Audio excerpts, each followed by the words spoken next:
Good evening, everybody. Welcome to our Return to Indoor Training Club webinar.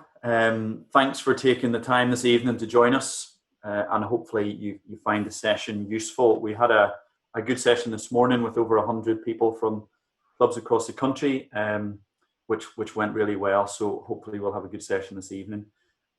We are recording the session. You're probably used to the introduction to these Zoom things. We are recording the session this evening. That will be available probably tomorrow on our online learning platform Absorb, and you'll be sent a link to that. And again, if you have any questions throughout the session, please use the chat function. There's a number of Scottish Gymnastics staff on this evening who will be taking part as we go through the webinar, but please use the chat function throughout and we'll try and answer questions as we go. We'll also capture that chat transcript, and that will be saved and available as well, so that you can look through the questions and answers in your own time later on if there's anything you miss. I suppose just to introduce myself, if there's anybody that doesn't know me, my name is Dr. McKelvey. I'm the Chief Exec at Scottish Gymnastics. I'm delighted that we're at this point of talking about getting back to indoor gymnastics. It's been a long time coming, and we're really looking forward to helping you guys get back in the gym. So we'll just make a start. So Jamie, next slide, please. There's obviously going to be a few things covered this evening.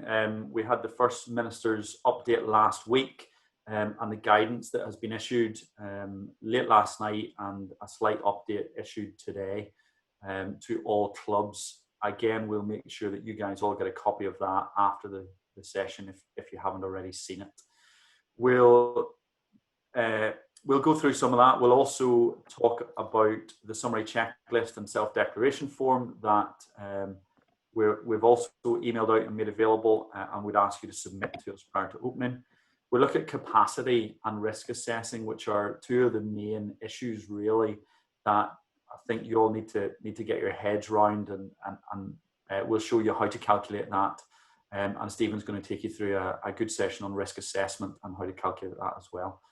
We've also got the return to training guidance that some of you have maybe previously attended the webinars that Jamie and Sam, the performance team, ran, specifically with the technical panels on some of that return to training stuff, but we'll touch on that later on in the session as well.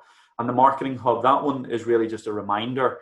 The marketing hub, if you haven't already, you can register with that. You can claim your free pack of COVID resources. You'll see an example on the right hand side of the screen there. Posters, banners, pop-ups that are just really helpful for you to signpost around your club or your facility, or even if you are booking sessions in a leisure centre, you can still put those up during your sessions and just help you with movement around. I will say they are free, so please go ahead and claim your pack. Okay, next slide, Jimmy. I'm just really going to quickly touch on the process for the guidelines. It says at the top there the guidelines are non-negotiable. I do want to emphasize that as well. There's a reasonable process that we go through to get the guidelines approved before we can issue them to you guys. So obviously we get the update from the First Minister. Sports Scotland do quite a lot of work with government to produce generic sports guidelines that come out to governing bodies, and we then interpret those and ask for any clarification that's required specific for us, and it does take a little bit of time to get that right.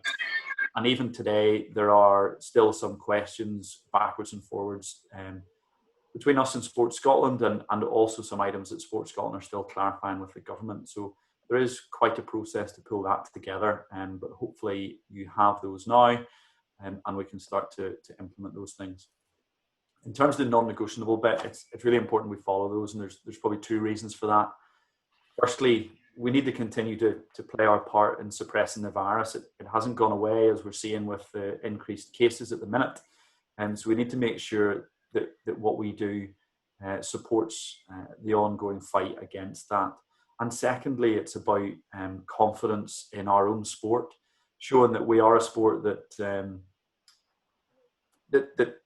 doesn't just do our own thing. The guidelines, as I say, have been pretty rigorously checked and approved. So it is important that we stick to that. And we've seen examples in other parts of the country and maybe in sport and other industries of people not following the guidelines. And we don't want to be the next sport on First Minister's hit list. The other thing that's really important, COVID officer and training. Within the guidance, you will see a link to a COVID officer role description, which will cover all the items that Sports Scotland and government are saying should be included in that role, and also some e-learning. So a bit of training, and it's really mandatory that your COVID officer goes through that. Capacity I mentioned, and physical distancing. We'll touch on capacity a bit later. Physical distancing, as you probably already know, for under 12, so 11 years and under, they do not need to physically distance in their normal lives at this point in time, and therefore they do not need to physically distance within indoor sports and within gymnastics.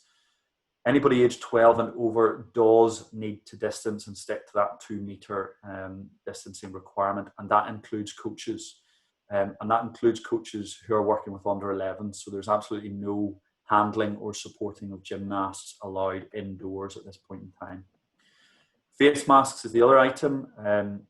Anybody that's not taking part as a participant is required to wear a face mask. That includes coaches. There is a bit of clarification going on between Sports Scotland and government around that. But at this point in time, anybody who is not participating in an activity should wear a face mask. Test and protect, you'll know about. Please make sure that you have accurate records of who is in the gym at any particular time, just in case there is someone who attends who subsequently has a positive test, and you need to provide information for the test and protect team to work with. Ultimately, we are here to support. We've produced guidelines, but we understand there may be questions. Hopefully we can answer those today, but ongoing tomorrow and over the next number of weeks, please get in touch with any of the staff team who can take you through things, can clarify things for you. And we also have our sort of expert resource partners, Morton Fraser from a legal point of view and French Duncan from an HR point of view, if you're looking at returning coaches from furlough, etc. Okay, that's a bit of an intro from me. I'm going to hand over to Steve now, who's going to kick off the next part. Thanks, Doc. So I'm picking up the summary checklist and self-declaration that we're asking for submission prior to the opening. This is the checklist that's been in the Step Forward toolkit for probably, I think, since the back end of June. And I've put it up on screen there for those of you that have not seen it so far. We've made one change in line with the government regulations. We're asking for the name and address of the COVID officer, because we need to know who we're going to communicate with if there's changing. As Doc alluded to, we submitted our guidance to the government. It was approved. Yesterday, we circulated it. And then during today, there's been further guidance. So we need to be able to communicate fairly quickly with the person who is in charge of looking after COVID in your club. Jamie, can you take me on to the next screen, please? In terms of that summary checklist, the rationale behind it is just to prove to everyone that we are safe to open. Now, by following the processes that are in it, it just tells everybody that we're safe, and it's about inspiring confidence in our workforce, in our coaches and our staff within the clubs, our gymnasts and our families.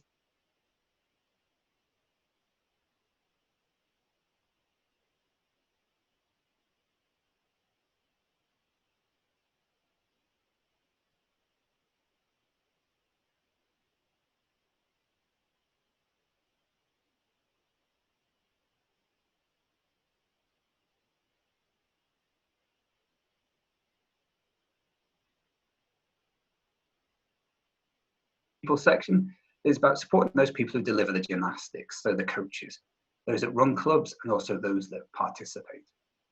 Programs, it's about guidance on the gymnastics. What are we doing actually in the gym when we're there?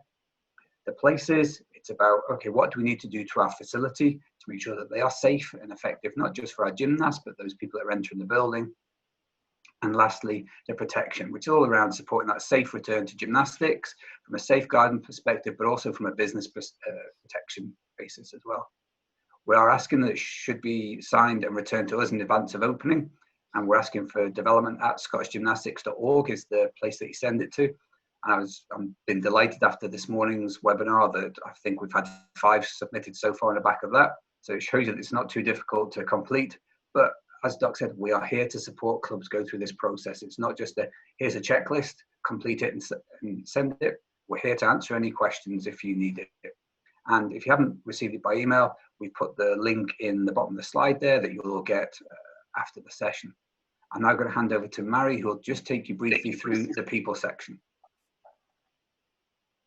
Okay, so the first of the 4 Ps is the people section. In this section, we've got loads of resources to support the people who deliver and participate in our sport. With a focus on health and wellbeing, the People Guide document is a really good tool. It contains a people checklist and also a return to work template, so you can have a chat with your guys coming back just to make sure they're okay to return and they're feeling good about it. The People Guide also focuses on safe working with resources such as a COVID incident report record, a symptom tracking template, and a sample of a sign-in, sign-out sheet. These are designed to help with the new responsibilities and the measures that are required. Safe working will be further covered in the protection section of the Step Forward plan, and Chris will talk about that in a little bit. Communication with your workforce and your membership is key to ensure that they're all aware of these new procedures and expectations. Step Forward has a communicating and motivating your workforce document, as well as a coach communication guide. In addition, as mentioned by Doc earlier, there's free posters and signage that are available through the British Gymnastics Marketing Hub, and we strongly recommend that you get these. Creating an engaging environment may be difficult with the restrictions that we have to begin with on contact, on use of certain pieces of equipment, and reduction in skill levels that we'll be working on. So in the Step Forward people section, we do have a helpful webinar that gives top tips on how to engage your gymnasts, and there's also an engaging and positive environment document. Finally, it's important to manage your expectations of your coaching staff and your gymnasts in their journey back to activity. Resources to support this include a managing expectations guide and a reflective people practice. In addition, there's a parent guide that highlights the changes to expect and just to help parents prepare and support their gymnasts for their return. Along with this, there's a gymnast guide which is written in child-friendly language and is designed just to explain the changes and ease any worries that the gymnasts might have. And now it's Steve again, I think, with programmes. I was just about to answer a question in the chat there, so I'll just answer that now. So Andy had asked, do we need reply sign-off from Scottish Gymnastics after sending that self-deck form in? It's me that will just reply to you, just say many thanks, I appreciate it, and I'll ask you when you're planning to open. So in terms of the programmes, it's about, for clubs there to plan for that phased reopening. We realise that we can't open 100% on day one, that we may need that phased opening approach. And all we ask is that you take into consideration the workload for the coaches who may not have coached for 5 or 6 months. We ask to take into consideration what the gymnasts have been doing or not doing for several weeks. Also access to facilities. We realise that not all facilities will open up on day one. In terms of our programme and timetabling, all we're asking is that clubs have a look at their past programming and timetabling, and also is that still realistic for the reopening in terms of the guidelines that are being issued, the social distancing, how we can coach. In terms of our operational logistics, the key element here is that operational safety guidance checklist, which is quite a detailed checklist, and that covers everything from deep clean of your facility. Has that been done in advance? It looks at your cost, the care of substances hazardous to health, Legionella. And I said this morning, myself and Steve were on the site yesterday, and they were flushing their water systems and checking their Legionella. Because if we haven't run our water for 5 or 6 months, we need to check through our systems. Have we done our risk assessments? And also it takes into consideration what of our first aid processes should we have an issue in the gym, whilst maintaining safety for the gymnasts and also for ourselves as coaches and first aiders. Then lastly, it's around about looking at that planning for activity with our relevant restrictions. Because if we can't deliver high fives, for instance, or fist bumps to our gymnasts as we've done in the past, okay, here's some ideas that we can put in place, how we can reward our gymnasts, how can we have socially distant warm-up activities, So for instance, we may have had some scarecrow tag going on in the past. That can happen for our under 12s, but something like that can't happen for our 12 and over. So there's a number of resources in there that will help you as coaches to deliver a decent level of activity whilst following the restrictions. And we're going to look at protection. So Chris will pick up the protection element. Thanks, Steve. So just a quick summary on the protection section of the Step Forward Plan, and it covers areas such as financial and operational management. This includes detailed guidance and templates on things like cash flow, forecasting, income generation, and business risk. And financial planning is going to be even more important as things are more likely going to be different when you get back into the gym.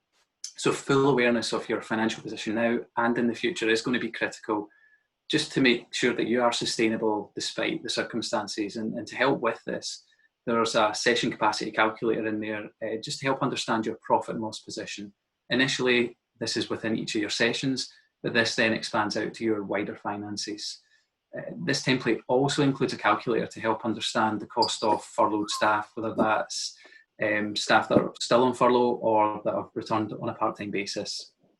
In this section, there's also some guidance on ways to generate income through diversifying income streams and funding. And there's also an A to Z of fundraising ideas. Finally, in this section, you'll find detailed guidance on safeguarding and working safely during the pandemic, which is quite an extensive document worth reading. So just as a quick reminder, the previous club support webinar that we've done, where we discussed these in quite a bit more detail, is available on our online learning platform, Absorb, and the link is at the bottom of the slide, so you'll get that when we send the slides out. So I'll now pass on to Stephen, who's going to talk about the final section of the Step Forward Plan, places. Just before I talk about my section, I'm just going to introduce Kate Forbes from Sports Scotland's facility team, who is in the middle of my screen. I don't know where she is on your screen, waving. Kate will hopefully help us answer some of the harder questions regards ventilation and things like that later on. And what I will say is Kate, like us, is not a ventilation expert, but she's probably a little bit more knowledgeable than us. So over to you on that when that comes up, Kate. What I'm going to look at within the places section of, it's got at the top there, the people. In the places section of Step Forward Plan, there is a number of documents, and these are the documents that were in there first within the Step Forward Plan. A lot of them have been there from day one. A lot of them, as Janine's just pointed out, in terms of the differences, there is differences now in terms of guidance from BG to Scotland. We've got different rules. There is a lot of documents in there. So I'm going to pick out 3 things that are really key. Hopefully, some of them are really important for you guys planning to reopen when that does happen. And that's a capacity calculator, which I know that everybody's been waiting on. Risk assessments, which is maybe not the sexiest of topics, but we have had a lot of clubs contact us regards looking at the risk assessments, how they complete them, what is it they're looking for in terms of COVID. So I'm going to take you through a process of that, and then I'm going to give you some good practice stuff as well, a couple of videos on good practice. So if you just move on to the next page, please, Jamie. So the capacity calculator, for those that have not already had time to look at the guidance that was sent out from ourselves late last night and then another update today, to work out the maximum capacity in your facility, in your facility, and we'll talk about that first, we have to try and work out the maximum square meterage, which you simply do by multiplying the length by the breadth, width, and then you get your square meterage. Then to get your maximum capacity within that facility, you divide that by 9 square meters per person. Now, this is not something, we've had a lot of questions regarding this throughout the day today since this morning. This is not something that is negotiable. This is the rules. It's the maximum number that you can have in your gym. So we need to all make sure that we can follow this and ensure that you can do the measurements properly. We also need to, if you move on to the next slide, Jamie, we can also then start, once you've got your maximum number within your facility capacity, you can then start to split your gymnastics facility up, or your space up, into different zones. So most of you already do that anyway. You split up, you've got a beam area, you've got a floor area, you've got a bars area. So what we then look at is we look at the usable space within that gymnastics centre, gymnastics space. And that then, you're able to then work out different zones, how many gymnasts and how many coaches. Don't worry, Janine, we'll be able to send this to you. You don't need to take a picture. Sorry, I caught you on the hop there. So yeah, what you do from that is you get your space. So example A, you've got there a zone 1. You've got 14 metre by 14 space. We're able to obviously work that out, what that is in terms of meterage, divide that by 9. That's the maximum number of people you can get in that space. And I'm re-emphasising the people, because that includes gymnast coaches, potentially any volunteers or anybody else. It's the maximum number of people. This is regardless of social distancing. So this is the same rule for everybody. Over 12s, under 12s, it's the same rule. This is regardless. This is the figure that you need to work on. One thing that we do need to consider when you start working that out is if you're anaerobic or aerobic activity, that might increase that square meterage. So it's currently 9 square meters, but that's for static stuff, so stretching and things like that. And then when you go to aerobic stuff, you might want to increase that. So I know that some other sports have increased it up to 15 square meters per person. So you do need to consider that when you're working out your maximum ratio within your maximum capacity within your gymnastic zone. When we're working out our zones, we need to take into consideration your walkways, any spaces that's not usable space for gymnastics. Okay, so move on to the next slide, please, Jamie. Once we've worked out where what space we've got, we could then work out. I don't mean to be derogatory to anybody. You've probably, a lot of you have been coaching longer than myself, but you then work out your coach to gymnast ratios. So we go again with example A, zone 1. We were looking at 14 by 14 meters floor area, typical floor area. We can maximum people we can get in that area is 21. So what we've worked out there, 2 coaches and 19 gymnasts that you can get for static activity there, for stretching, things like that. Okay. Again, think about your aerobic, anaerobic stuff before you make that decision on that. Might be a lot less than that. It's not going to be any more, because that is the maximum it could be. So if anything, it's probably going to be more depending on the activity that you're doing. Now we move on to the next slide, please, Jamie. Thank you. Now we're now going to move on to, but actually just before we go, that I know that a lot of people have just probably heard the capacity stuff for the first time. This morning we had hundreds of questions regarding that. I will look at this, but probably for the next 10 minutes you're still going to hear me speaking. So I will, if anybody's got any questions regarding that, I will try and get to answer them at a later stage. If not, it will be sent out with the presentation. So risk assessments. Why do we do risk assessments? Again, a number of clubs have asked us to support them with risk assessments, provide them with risk assessment templates, one that's already been completed, to make it easier for you to cut and paste. And we've declined to do that because the reason that you're doing a risk assessment is to spot the hazards, think about the potential harm, identify the risks, protect people, plan your gymnastics activities safely, review your risks, your controls, and then make improvements. If we give you a template that's already got that on it, you're not going to look for the risks. So that's why we're inclined not to give you something. There is plenty of documents in the Step Forward plan that can give you good guidance on that. It's also, you do a risk assessment to comply by the law. You need to do it, as particularly for everyone that's got a facility, that have got employers. It's law that you need to do a risk assessment. If we just move on to the next one, Jamie, thank you.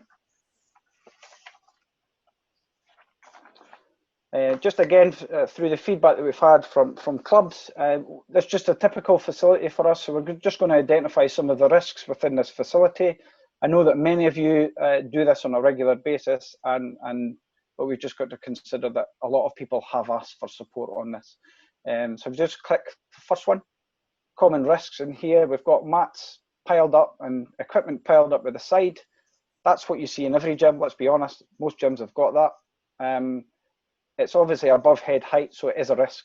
So we need to consider how we can mitigate that particular risk. The simple way you could do that is take the thing that's above head height and move that somewhere else. You can see on the other side they've actually got stuff tied to the, I think it's actually a trampoline they've got tied to the wall. So we can mitigate that particular risk. If we look at the next one, it's a rope tied to a beam, a variety of reasons. First thing for me, beams cost over £2,500. So if you tie something to it, it's going to ruin it. Although that's not the initial risk, that's just a financial thing. Let's be honest, the way that rope is, that's a target for kids to jump on and swing on. And it's therefore not safe. So we would try to replace that and put it somewhere else, and certainly not tie it to the beam. Some of you may already do things like this, but we're trying to mitigate these as much as possible. If we go on to number 3, thanks, Jamie. For me, the beam is very close to the landing zone there of the tumble track. Yeah. So to reduce that risk there of anybody banging their head on that while they're performing anything, a couple of things you could do: remove the beam, which is probably it looks like it's stuck in there. Probably what I would do as a coach, I would probably stand between that beam and the landing zone as a coach, just in case anybody goes that way. These are all very common things, and I'm sure most of you have done risk assessments like this before. But it's just, these are common risks within a facility. The last risk that I'm going to identify, and is a COVID-related risk, and we will go into quite a bit more detail in this later on in the questions, is the pit. The pit with the foam blocks is a risk. That's a risk. It's a hygiene risk. Pits are great for gymnastics. Most of us dream to have a pit, but under the current circumstances, they're a hygiene risk. So unless you can cover your pit, completely cover your pit with something, preferably something that's wipeable, and then cover that on top of that, use mats on top of that, or completely empty the pit with the foam and then build it up with mats or something. Your pits are one of the things that you should probably not be using unless you could do one of those two things: cover it and build up mats, or empty it and build up mats. But then you need to take into consideration, obviously it'll have rough edges, it'll have concrete in the bottom, so you need to make sure that these are safe. So if we just move on to the next one, please, Jamie. You'll be glad to hear I'm not going to tell you everything that's in here. I'm not going to actually mention any of them, apart from these are COVID-related risks. It's a very large risk. It's not an exhaustive list. And you should make sure that when you're doing your risk assessments that you take into consideration all of these things plus more. So that's all I'm going to say on that one. But I've picked out 3 that I'm going to talk a lot about. So we move on to the next slide, please, Jamie. The 3 that I've picked out are things that are going to happen in every facility, regardless of that's you've got your own facility, you're hiring somewhere. There will be significant layout changes in your facilities. You will have to remove things that you're not going to use. So there will be changes. So that's something you need to think about. You'll need to put in one-way systems. So again, that's going to be new things for people. You didn't have to do that before. We all piled in at the same time. You're 50 gymnasts piled in at the same time. That's not going to happen. So we need to bear in mind within your risk assessments that these are the things that you need to take into consideration, and you need to mitigate them further. So that's the first one, the layout changes. The second one is your cleaning products. Lots of people have been asking about different cleaning products. What do we use?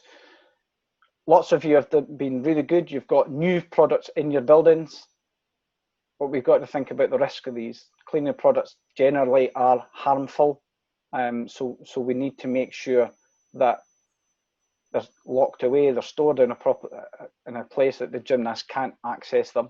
Don't want gymnasts drinking products, cleaning products that you're going to be using to use stuff. And also in terms of the data sheets, you need the data sheets as well to make sure that you've got the cost stuff.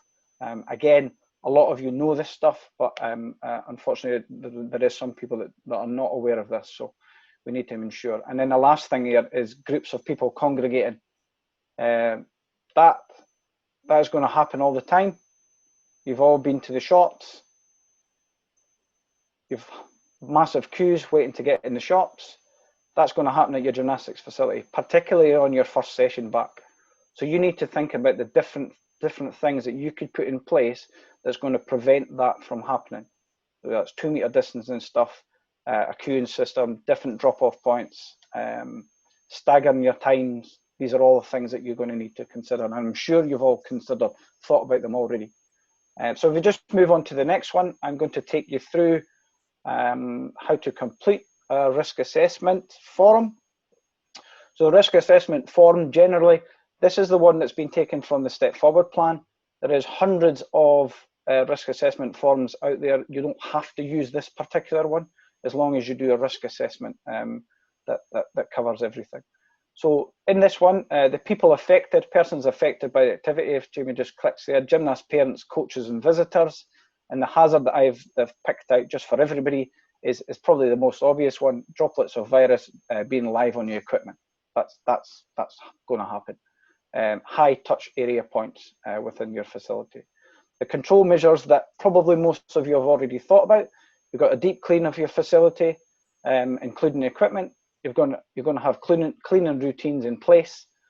You're going to have visitors sanitize their hands on entry and exit, and then prop open doors, not fire exit doors, because fire doors are there for a reason, to prevent fire spreading. So please don't prop open your fire doors. And then that sounds all good. The outcome, unfortunately, is still COVID. Unfortunately, does kill, and we're all aware of that. So the fatality is probably the worst case scenario there, in terms of the outcome. The likelihood is probably a 5. Sorry, Jamie. Yep. Which then gives you a total risk rating, which you can already see is high, which is 50. So anything that's 50, anything that's as high as that, we need to think about further action that we could put in place.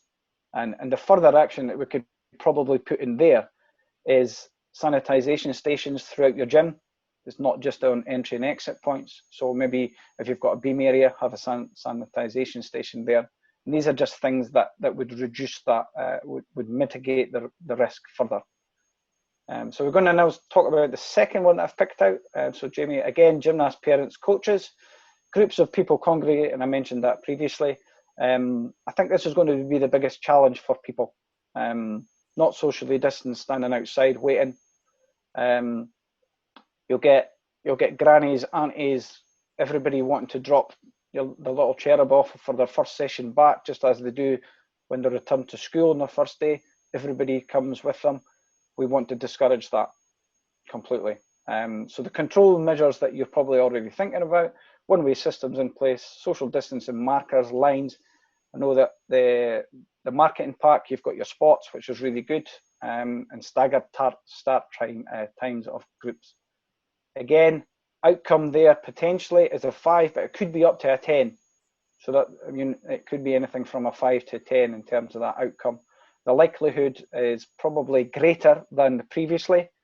It would be an 8, because let's be honest, everybody's going to queue to get in, and then the risk rating there is a 40. I would still try and reduce that significantly more. And as I said, to probably do that, I would communicate with your members and say, look, it's only one parent that drops off. So I've spoken to a number of clubs about that, and that's really key to try and drum into people. So if we just move on to the next one, Jamie, that's great. There's a little bit of advice there, some further support. Some of you have already used Agility UK. Agility UK are there, they're the health and safety experts. I've got quite a bit of knowledge about risk assessments, but they are the experts. So please, if you have any specific questions, you're unsure, contact Agility UK. There's also risk assessment forms within the Step Forward plan, guidance, and if you've not already done so, I would highly advise anyone to complete the risk assessment e-learning course that we previously mentioned on our first webinar. So if you've not done that, I would definitely do that. And if we move on to the last slide for me, some of you will be glad. And we're going to show you just a couple of videos of some good practice.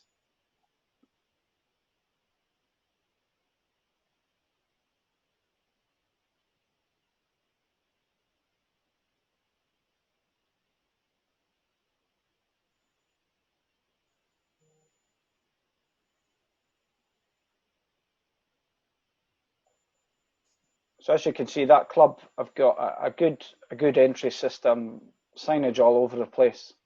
You could probably guess the club there. Thank you very much for Andy Yuo for allowing me to video that. And they've went with seats, so that obviously for changing rooms are currently non-usable. So they've put seats out all 2 meters apart to ensure that the gymnasts that are going to be working in a specific area have got somewhere to put their bags, have a seat at the start of the session. Not everyone's going to be in a luxury to have the space that this particular club has got. So I appreciate that, but it just shows you that some good practice of how you can adapt, and the second facility as well. Again, good signage on entry. Just before anybody asked, that the door is propped open with a fire extinguisher. That was just for the purposes of the video. That's not normally like that. I had someone point that out earlier. Again, good signage throughout, hand sanitization stations. Now, a lot of you might think that's over top, having hand sanitization. You're trying to mitigate the risk as much as you can. So as long as you're hand sanitizing, washing hands regularly, you're potentially mitigating that as much as you can. Both facilities have been excellently cleaned as well, so well done to those two.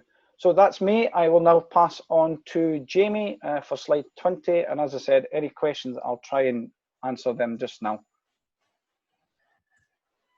Thanks, Stephen. So just going to talk about return to training principles. Thank you for those that have joined the webinar. Those that have, I won't go into too much detail, but those that haven't, we'll give you a link to do that. Within the Step Forward guidance, there is a significant amount of ideas for returning recreational level gymnastics for all. And Steve and Amari mentioned them a little bit earlier. For the competitive level gymnasts who are doing probably a number of hours, or normally used to doing a number of hours in the gym, we have to be quite cautious with their return to training. This is just because the tissues within the body take a long time to respond and respond at different rates to an increase in training load. You'll all have been doing some fantastic things, and I've seen some great examples of sort of at-home training and Zoom sessions and everything else. That will help improve a gymnast's fitness, but we cannot replicate the forces, angles, and surfaces that gymnasts are used to, and therefore coming back into the gym will mean an increase in training load. So this is really just sort of some principles to return to training. It will, for different levels of gymnasts, will take a different amount of time, probably around 12 weeks. But for those that are got more skills to return, that might take a little bit longer, and for some it might take a little bit less.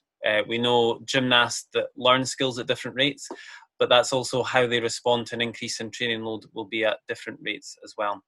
So certainly in the first instance, it's really important to understand where your gymnasts are at, what they've been doing at home, assess that, and then bridge to when you're back into the gym is sort of trying to see what areas need to be developed.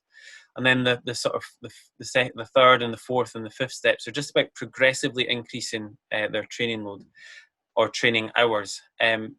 In gymnastics, we talk about training hours, and I guess the things we need to think about is the frequency of training sessions. So at the start, you might have every other day and have a blended approach, and the number of hours that they're training in one session, because we have to be mindful of doing a 1 hour or 2 hour Zoom session is going to be very different from being in the gym for 3 hours. And to support that return to training, we've got a number of different advice, webinars, technical resources, videos, and supporting info on the Absorb part of the of our Absorb platform on return to training guidance. So that includes some of the videos from our Tuesday tutorials. We're continuously adding to that. So every week we are trying to add something new. Where there has been guidance, we're looking to try and get some videos to bring it to life and make it easier for you guys to use as best as possible. So that is it from me, and I think it's over to Steve. We dropped this in as a slide after myself and Stephen had a question yesterday that we couldn't answer. It was actually to do with the nuances of the virus itself. So what we've dropped in is this: it's the dedicated NHS Inform free helpline in relation to coronavirus, 0800 028 2816 there. If you've got any questions in relation to the actual virus itself and how to deal with things, please use it. It's there. It's open from 8 a.m. till 10 p.m. each day. Free resource. Please use it.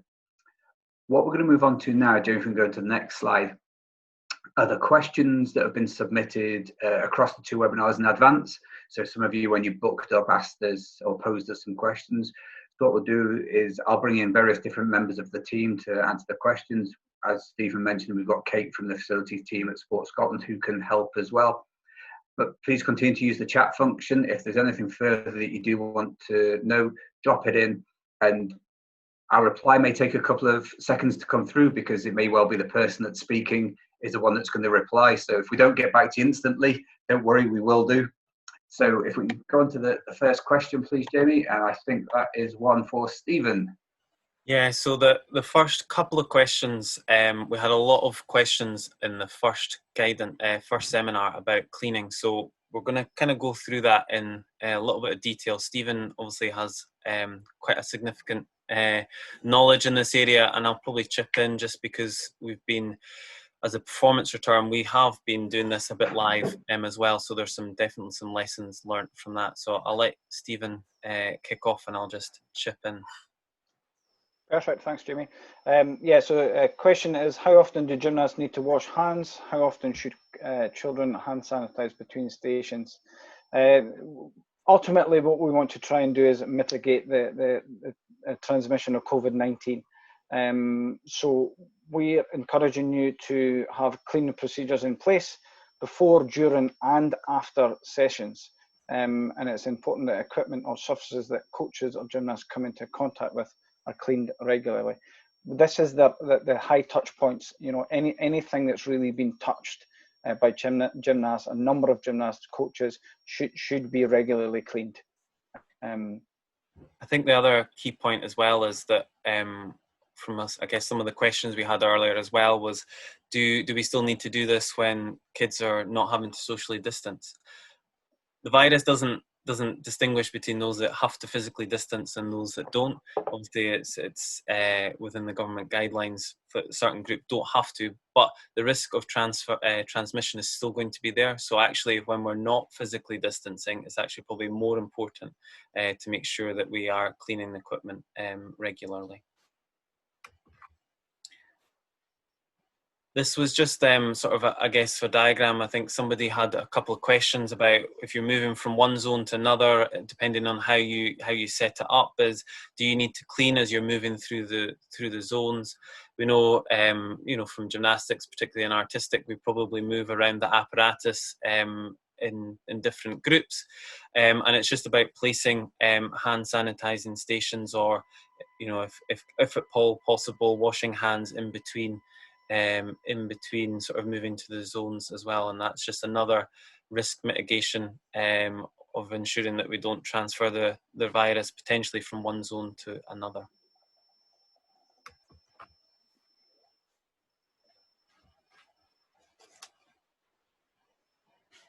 So next question is, do you need to clean an apparatus every time a group comes off it within the session?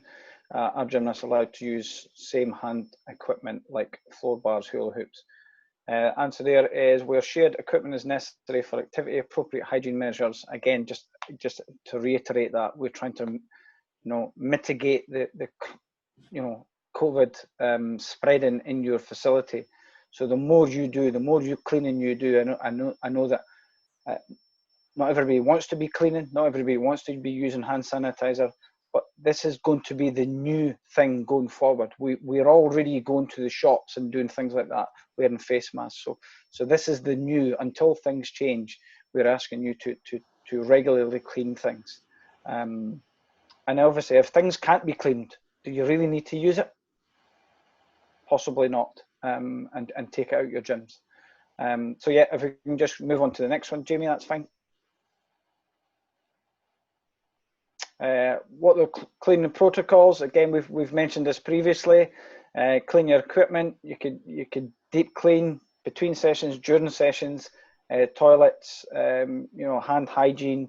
It's all really important within your facility. And Steve mentioned earlier on Legionella. If you've not already had your water running for periods of time, I know that a lot of people have not got their own facility, but some do.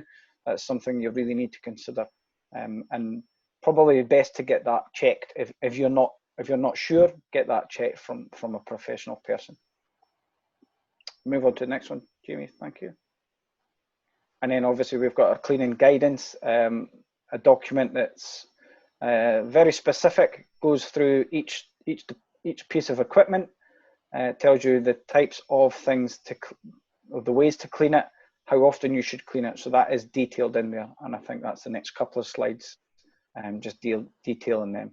So it just gives an example there of those things. So that information has been there pretty much from about April, I think, maybe May. So that's not changed. I'm just going to the next one, yeah. And now we're moving from cleaning to music. The next question we had to submit was, can you have low-level music on in the gym? Yes, you can. We're aware that other sectors, such as the hospitality industry, have been informed for no music. But yes, you can have low-level music on the gym, but please remember to make it easy for instructions to be heard, because we will have some distance in between coaches and children, or amongst the group. So yeah, not too loud, and remember that as you start to raise your voice, your exhalation increases and it spreads aerosol further. So yeah, please make it easy for kids to hear you. Next one, please. Thanks, me again. So delighted that clubs are thinking about how we can bring in extra volunteers to help with cleaning or managing the entrance and exits. And we're asked, how does this fit with PG applications? So colleague Lorna White has provided our answer here. And it is about taking volunteers in to help with cleaning. It is fantastic, but it doesn't meet the criteria for Scottish Gymnastics to request a PVG. But what we all say is, please put this into your risk assessment. And if you have any specific questions that you need answered in this area, please get in touch with Lorna in the team. She's more than happy to help. Next one's for me, I think, as well, Jamie. So we're asked, do coaches need to stay 2 meters from kids at all times? Yes, they do. Coaches should maintain a 2 meters distance whilst they're indoors with the group. And we've put on our links there to both the outdoor and the indoor guidance to clubs to look for. But yes, maintain our 2 meter distance at present.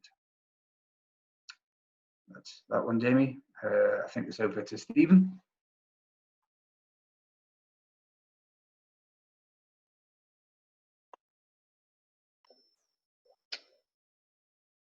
Yeah, next question is, do coaches need, there's actually just a couple of questions in the chat regards particularly this, wear full PPE.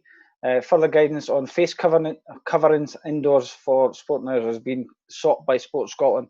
So that's something that is currently being clarified as literally as we speak. We've had quite a lot of questions this morning in regards that we questioned it ourselves. So we're waiting on the guidance coming back for that. But in the meantime, we just need to bear in mind that, face masks, you could wear face masks. As someone's just asked about a face shield rather than a mask. Again, that's personal preference, I suppose. Individuals will need to PPE for cleaning. You've obviously got new cleaning equipment. They would wear gloves, they would wear masks for that, to make sure that you're doing that. And then we've got for first aid as well, you need to consider the provision of first aid, and there is some specific guidance on the first aid within our document and other documents within the Step Forward plan. But again, you need to think about masks, protecting yourself as well as the person that you're treating. I think as well, I would just say about, someone had said about visors, is that visors have a slightly different protection than face coverings. And so if you think about actually where water droplets would perhaps go, down onto equipment, that's what we're trying to avoid. So actually probably face coverings are probably more useful in a gymnastics environment than face shields, I would suggest.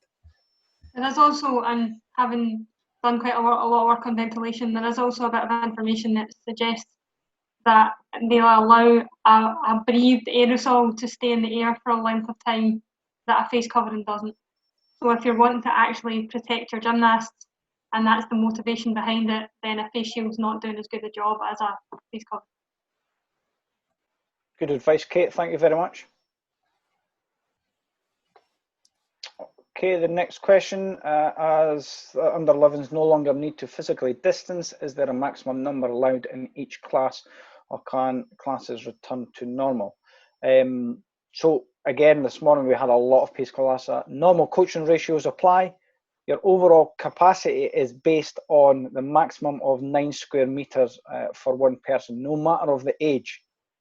So that is the go-to formula. Now, you do need to consider, obviously, what type of activity, whether it's aerobic or anaerobic, and whether you want to change that to maybe a higher square meterage per person. But that's what you need to do within your risks. So that 9 square meters is regardless.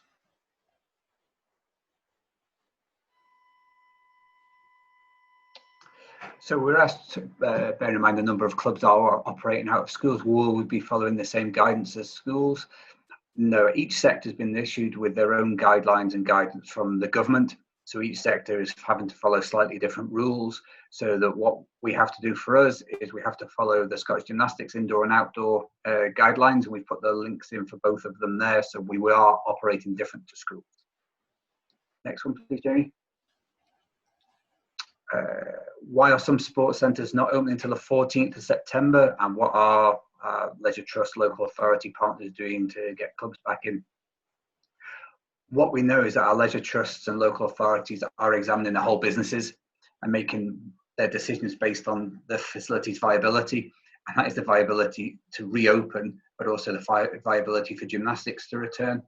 They have to return their staff from furlough, deep clean, but what we can guarantee for you all is that we are supporting local authorities and leisure trusts with their reopening, and we are continuing to lobby for the further opening, but also to inspire confidence in them that gymnastics is a safe sport. So I take you back to the self-declaration and checklist.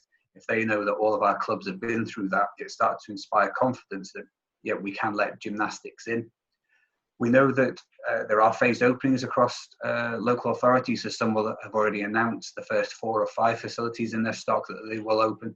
We are continuing to watch as further release dates are issued, and we will support our clubs with work with local authorities. If you need any further information, please get in touch with me, development@scottishgymnastics.org, and we'll see what we can do to help you out on that one. Okay. Yeah, so I think this one is for me. So will there be a restriction on the length of time of a session, and does it differ per age and or competitive level?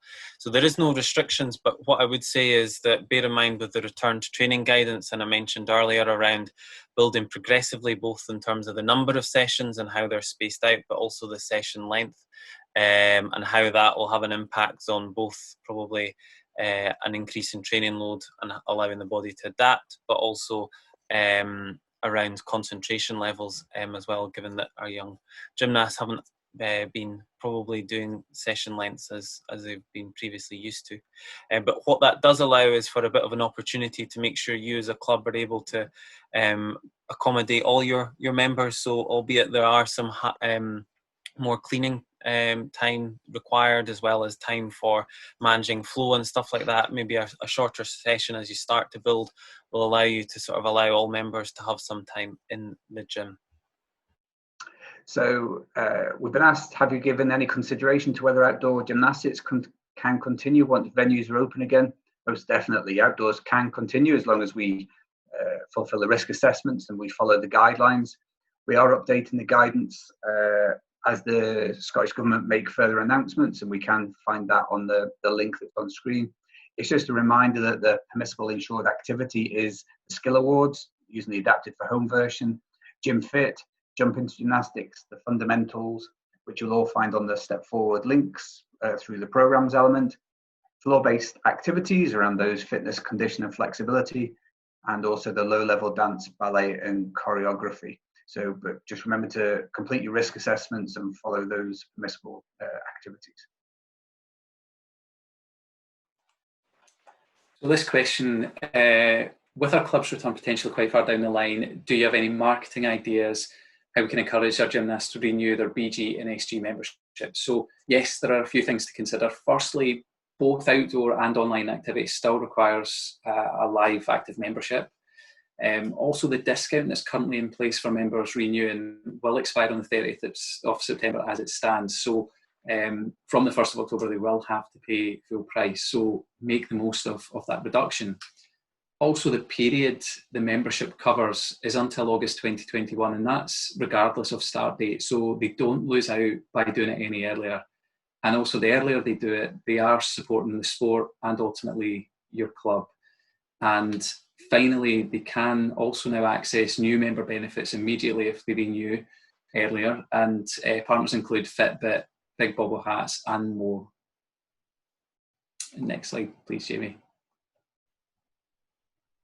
So this question, we have new coaches coming on board. Are PVGs now being processed? So the good news is, yes, they are. There is a new paperless process for PVG applications, which has been introduced by VSDS. So for more information on that, if you go onto our website and click on the safeguarding tab, there's a link for PVG, which will then take you to the process for online PVGs. And if you've got any questions or queries at all, you can email Claire at safeguarding@scottishgymnastics.org.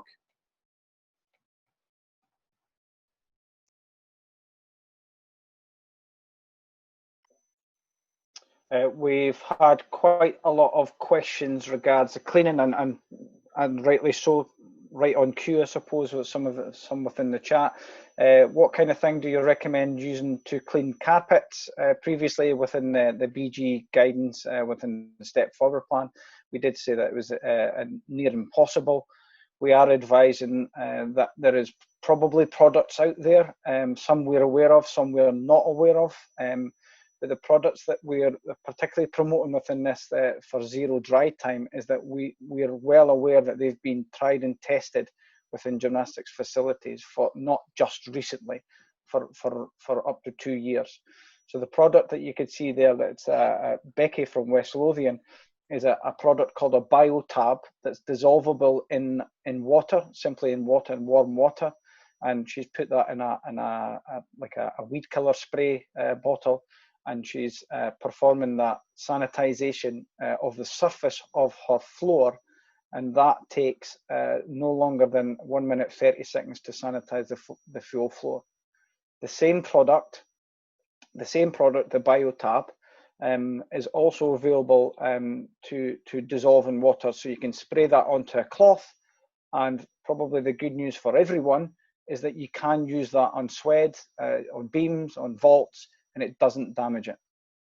Previously, as I said, in the Step Forward guidance, we weren't sure of products, so we just said, look, if you can't clean it without damaging it, don't use it. But we've now got this stuff tried and tested, and so there is products out there that you can use. There will be other products on the market. What I would say is that We're not aware of those products being tested on gymnastics equipment in terms of the damage. They may be perfectly fine, but we don't know as a governing body. But we do know that this particular product doesn't damage gymnastics equipment. So we just move on to the next one. Thank you, Jamie. I would just add on that, Stephen, obviously we've used a lot of these products whilst we've had the performance return, and they're really easy to use. For example, the bio tabs, they turn a certain colour when they're ready to use, and when they're no longer got disinfectant qualities, they turn a different colour. So it makes it really easy to use for everyone.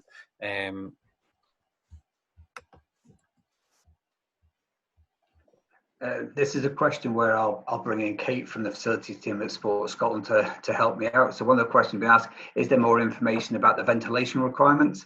So what I've put up on screen there is the section from the CIBSA guidance in relation to ventilation and CO2. And it outlines that the concentration levels that we're looking for there.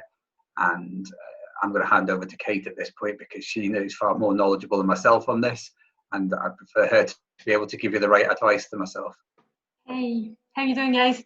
In terms of ventilation, what we are looking at across the sector, like across all sports facilities, is an attempt to try and double a normal ventilation capacity. And a normal design rate is what Stephen's got copied there, would be around 10 litres per person per second. What we're attempting to do, or what our advice throughout all of our documentation says, is that we are aiming to try and double what would be normal from 10 to 20. So sometimes when we talk about limiting a space to 9 litres per person, so 9 square metres a person, some of the time that takes into account a ventilation requirement of people having enough air in and around them. Not an exact science. They tell me, the specialists tell me ventilation isn't. But that's kind of where we're going. So if you're operating in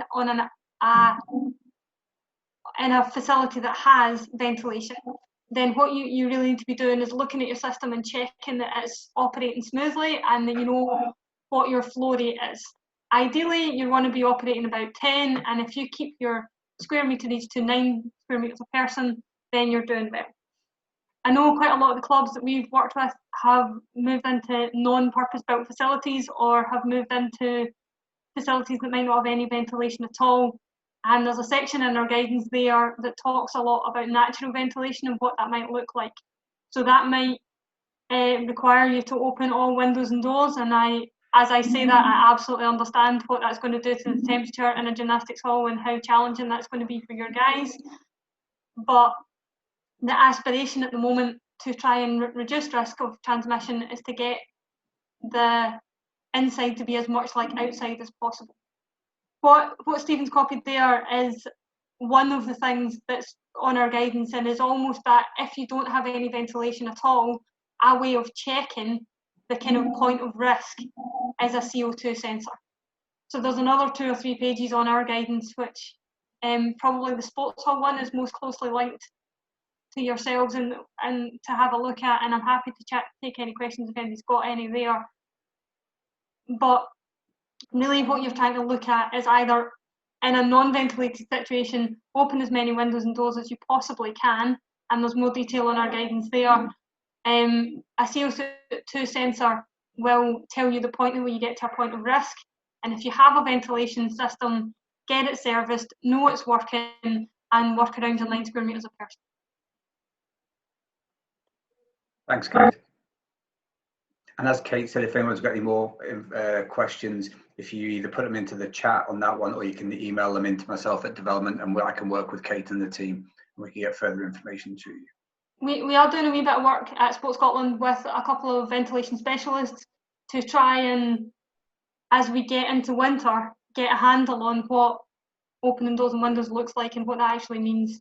I'm fearful of a Scottish winter where everybody's freezing because it's -4 outside. So conscious of what that information means, and we're working on it at the moment to try and be able to answer more questions on that.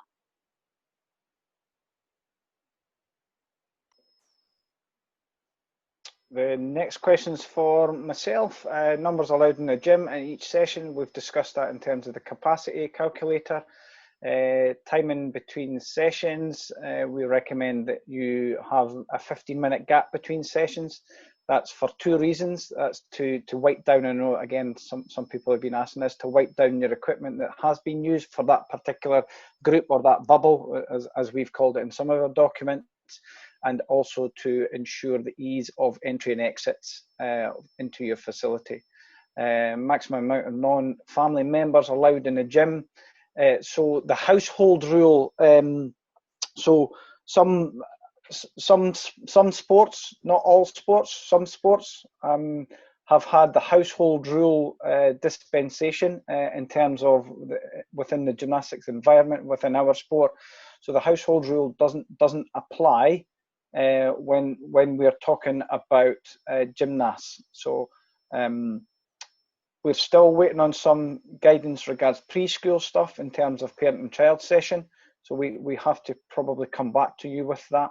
But at the moment, the household rule doesn't apply within the gymnastics environment.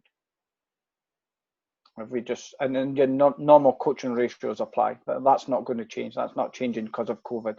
The normal coach ratios apply regardless of what you're doing.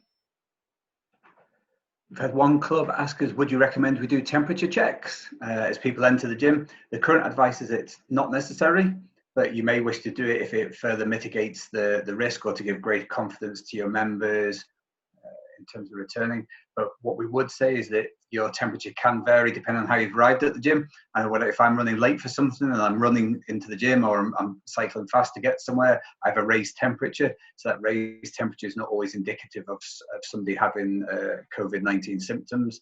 But if you want to put it in there to mitigate your risk, please do so, but it's not necessary. We asked, can children from different areas, i.e. 20 miles away, train together, or is it still bubbles? There are no limits on the number of non-households in the session and no need for a bubble. But what we will say is that there may be local restrictions may be in place, as we've seen recently in Aberdeen. But what we do ask is that clubs and coaches need to ensure that the distancing rules are applied. You don't need to keep non-households away. Do we have to socially distance between each other? So the gymnasts, so it's just a reminder, and linking back to some of the things that Stephen said earlier, children under 11 who are 11 years and younger are not required to physically distance at any time. But obviously people 12 and over are required to socially distance. It's just a reminder that supporting gymnasts as a normal part of your coaching activity is not permitted. So we can't do handling whilst we're indoors with our gymnasts. So just to make that clear, under 11s and younger, socially distant, we can't handle our gymnasts or support them through the activity. Can I just come in there, Steve, as well? Just maybe a point that I've not previously mentioned or any of us have, is that the difference between the under 11s and 12 and overs is that, you know, when we're talking about that capacity, let's just say a 12 by 12 floor, we can get 16 people on that. For under 11s, that basically means that they can run around freely on that particular floor, but over 12s can't do that. They need to be socially distanced, so they need to be, you know, in terms of that square meterage, they have to be 2 meters apart. They have to do that, regardless of what activity they're doing. So we just need to bear that in mind when we're looking at the social distance and things. There is a difference. The square meterage doesn't change, but what they're doing does. We've had a club say that 95% of the gymnasts are aged under 18.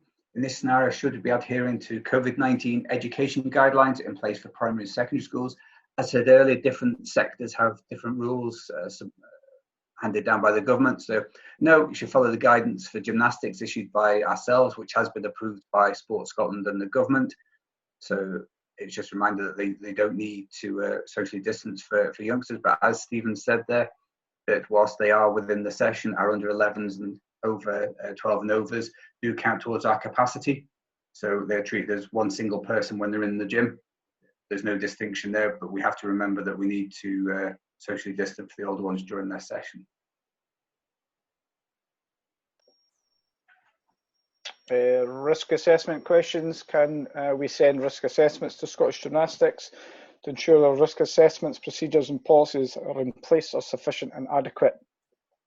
Well, in an ideal world, we would love that to happen. Unfortunately, due to the amount of clubs that we've got and the different facilities, that this wouldn't be possible for us. So what we're saying, it's a responsibility for clubs' committees, the boards, to make sure that they've got the risk assessments in place. And I think what we've tried to do, and please tell us if not the case, we've tried to support you as much as we can without actually writing the risk assessments for you. We've given you enough guidance. We've given you the templates there. I've obviously done a little session today, and lastly, two things actually. You've got the e-learning course that you can all do, so you are experts in risk assessment. And lastly, you've got Agility UK on hand on the end of a phone to phone if you have any concerns. Just move on to the next one, Jamie. Yeah, so we had a question in just around the physical testing information that we provided as different ideas for that profiling for understanding where your gymnasts are at as part of the return to training. And perhaps some of them can be a bit difficult whilst doing your 2 metre distancing. I think advice around this is just adapt and how you measure these tests. So really you're not looking for super precise measurements. It's not a competition. It's not anything like that. It's for you as a coach and for the gymnast to understand where they are at in this moment of time, and where the areas perhaps you need to develop further in order to prepare them better for gymnastics and improve that gymnastics fitness. So it could be like for some of the stuff like standing long jump or things like that, is you use cones to put out approximate measures. Same with medicine ball throws. Any shared equipment, you would obviously have to follow the same cleaning protocols as we would with other pieces of shared equipment or hard surfaces, and things like the knee to wall, that I think is going to be super important for all disciplines within gymnastics. You can see sort of what West Lothian have done here. They've got a laminated sort of sheet and written out the lines and measured them out. So actually it's really easy for the gymnast to see and for you to see at a distance as well. So there's other ways you can adapt it and make it better fit for the 2 metre social distancing and for COVID cleaning protocols as well.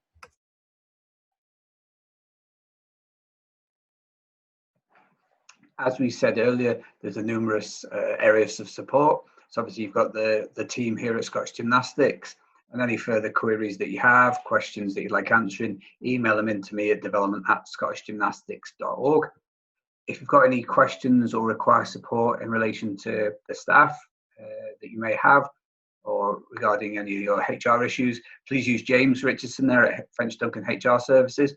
It is a free service, so James is there to support member clubs, and I know a number have been using his services. It's just to make sure that when we return our staff back from furlough, that we do it properly, that we reintegrate them into the gym somewhere that they may not have been for 5 or 6 months, that we take them through the right processes. Paul Gagan there at Morton Fraser is there to provide you with your legal support. Mike Hebbins, our key contact with BDO, anything to do with your accounting, your gift aid, your tax, your payroll. Mike's a great resource.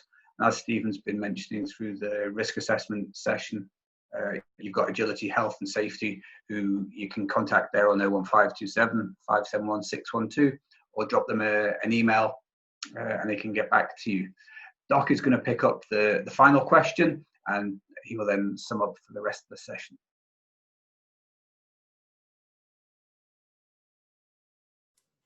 Got to get myself off mute. Is there an indication of when indoor contact will be allowed, with it already being allowed outside? So yes, we have an indicative date of the 14th of September for when indoor contact will be allowed. So currently it's under 11s only. The indicative date from the 14th of September would allow contact for those aged 12 and above. And what we believe will be the case with that is that will include coaches supporting and therefore having contact with participants as well.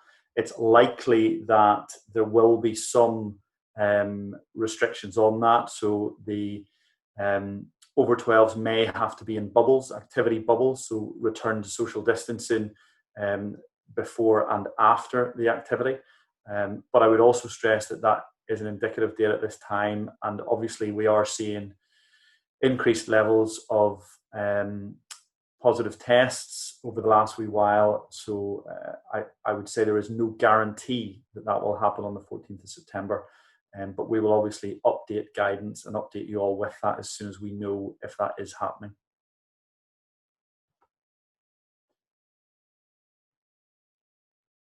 Okay. We've just got 4 or 5 questions from this morning session, Doc. I don't know if you feel we've got time to kind of go through them, but it probably only takes sort of 5 minutes or so. Yeah, just go quickly, Jimmy. Yeah.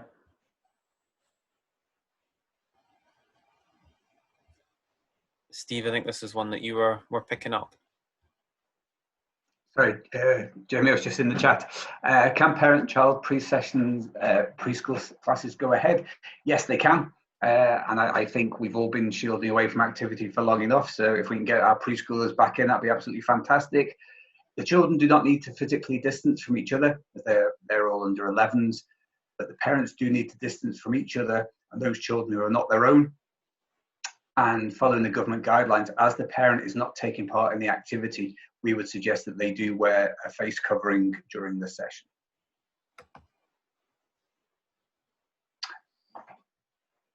Is that me again, Jamie?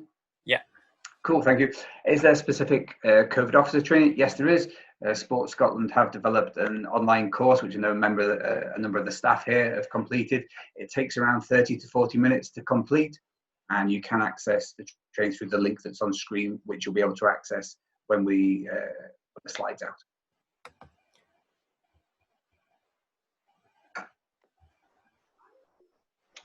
I think this is the last question, Jamie, is it? This is for me, for a capacity calculation. Is there a difference in capacity allowance whether participants are over 12s and under 12s? And that simple answer is no. Overall capacity is based on a maximum 9 square meters for one person, no matter what age. And again, just to reiterate, that takes into consideration, you need to take into consideration what type of activity they're doing in terms of aerobic, anaerobic. So that might need to be increased, as we've mentioned previously. Some other sports have increased it up to 15 square meters per person, depending on the activity that they're actually doing. I think as well, the important part to think about that is when you come up with that figure for that zone or that area that you're using, think about actually how many people that is, and is that practically from when they're able to get on the apparatus, or how much space they might need to be doing the activity you want them to do. So you might have to reduce that numbers further just to make it more sort of practical in terms of the space and the activity you're trying to deliver.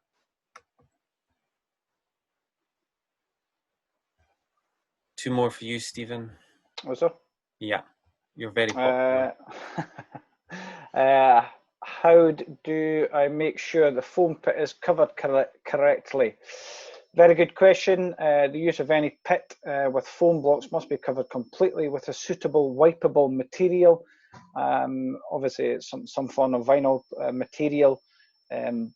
What I would say is that obviously comes at an expense to clubs. I know that there is some clubs that Gym Nova have produced some wonderful products, but they are costly.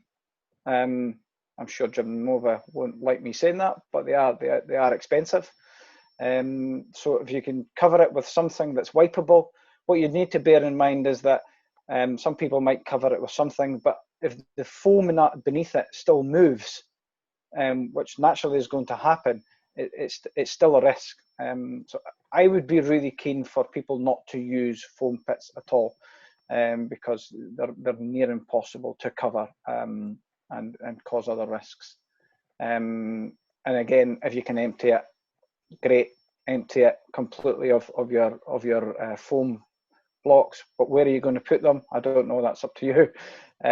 But yeah, if you can empty it and make sure that you've covered up the walls and that so that it's safe. And I think another one for me is that, Jamie? Just on resi bits. Resi pits. So Resi pits, for those that know, is obviously a newer type of pit that's got usually a jersey covering on the top. Again, they're very similar. They're near impossible to, just because of the material, to clean. It's not like you can just wipe that down. Any moisture that gets into that potentially could create some mold. Long-term effects on that very expensive equipment could be very damaging.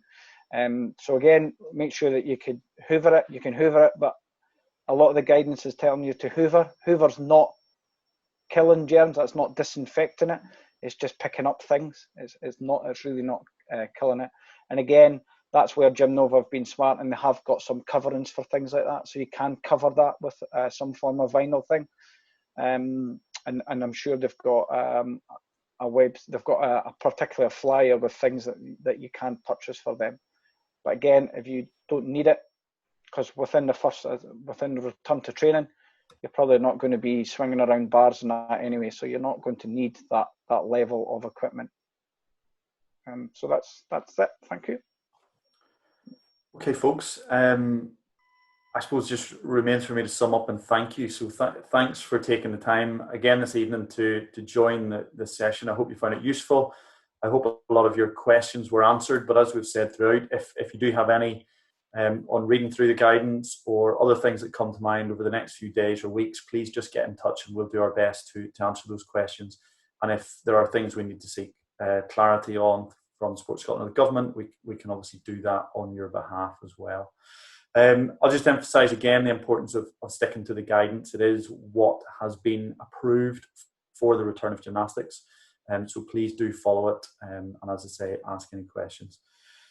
Thanks again. I hope that many of you can get back into the gym as soon as possible. We look forward to hearing from you with your checklist and hopefully letting us know a date when you will be back. And hopefully we will be able to get out and see some of you in your clubs in the not too distant future. So thanks again and enjoy the rest of your evening.